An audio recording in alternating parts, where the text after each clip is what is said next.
Hello everyone, TinaGale here, and today I have a layout that I'm going to work on, and I've had questions about how I do my process, what I pick out first and all that, so I thought I would try on this one to walk you through my steps. Hopefully I can get it all done. There'll be a lot of cutting out because I'm a slow scrapper. But a lot of times I start with a sketch, and this time I actually have a design team assignment, and this is the sketch that we're working on for Nuts About Sketches. So today I'm starting with this sketch, and a lot of times you'll notice that I do stay pretty true to the sketch and don't alter it very much at all. This one I actually have a few ideas that I'm going to change up, and I actually start trying to sketch out and make notes off to the side of ideas that I have so that when I work through it. Then I always start with photos after I have a sketch, or if I'm not working with a sketch, then I start with photos. And these are photos from a trip that we recently took and a little bakery that a friend of mine told us about, and we went hog wild. So these are the photos that I'm working with, and then I had some papers left over from another layout that I had done, and this was the end of it. As you can tell, I didn't even have a full sheet. So these are the papers, and I had a little card which I just cut the bottoms off because this is a summer theme, and you know, my photos don't have anything to do with summer, so I'm just going to toss this aside because I don't plan on using it. I just wanted the bottom banners. It says Smiles and Carefree. And then I pulled out a couple of sheets of cardstock. So I have yellow and champagne. And then I go to my embellishments, and I just try to pull out things that I think I will use.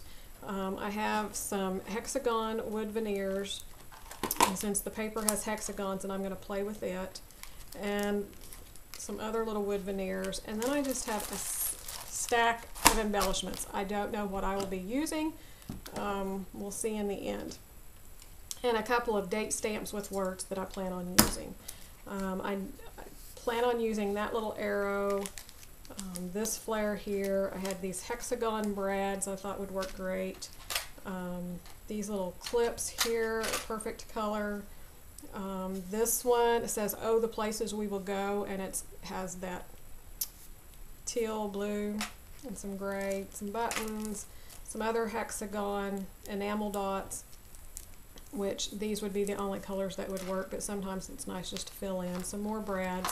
I have a stamp set that's about travel that has a few little words that I'd like to use, but I'm not certain I'm going to be able to fit it in. And then I pulled two different thickers to do for the title because I wasn't sure which color that I would need, either more of the teal or more of the yellow. So that's what I'm starting with, and one of the first things that I'm going to do on this sketch to alter is this background has a large circle. And since I had these hexagons on this paper, my idea is to cut around some of them and use that in place of that large circle. So I'm going to go and cut on that paper, and then I'll be back to put the layout together and finish up the process.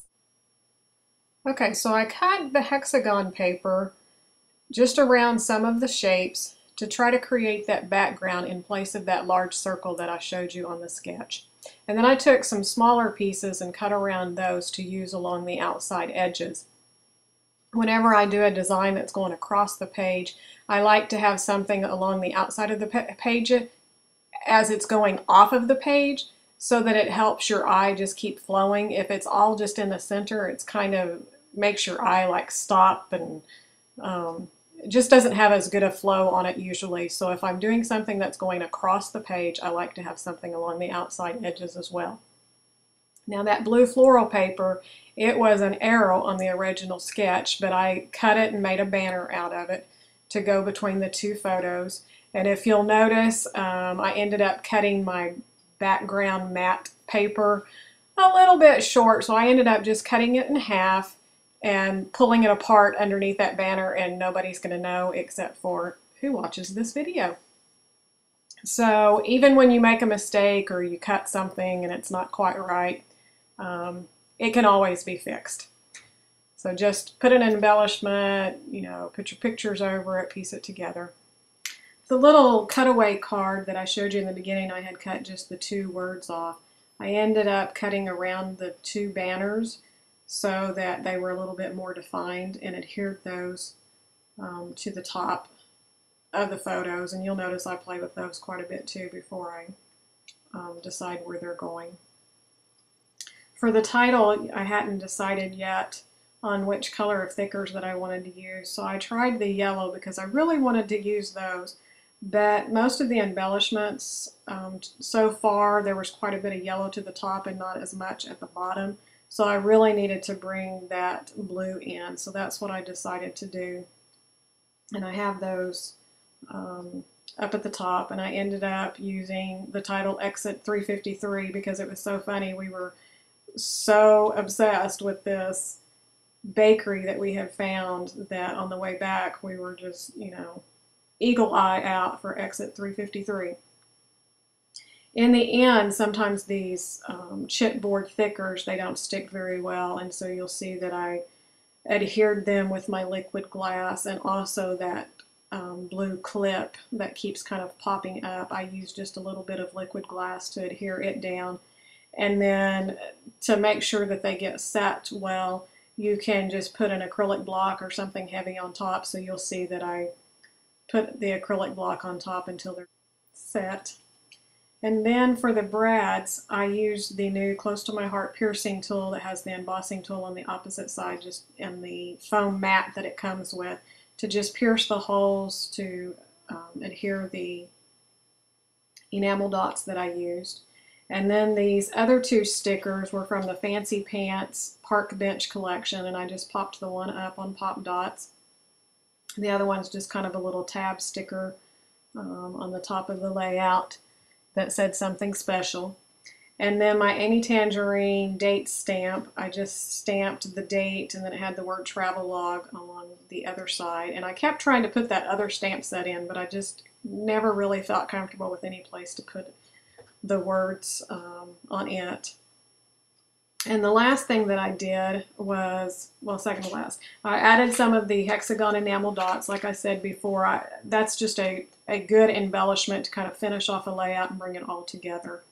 And then I went with the Close to My Heart stitching guide and went and put stitching across the top, the bottom, and a few of the hexagons. And you'll see that in some of the still photos here when we do the close-up.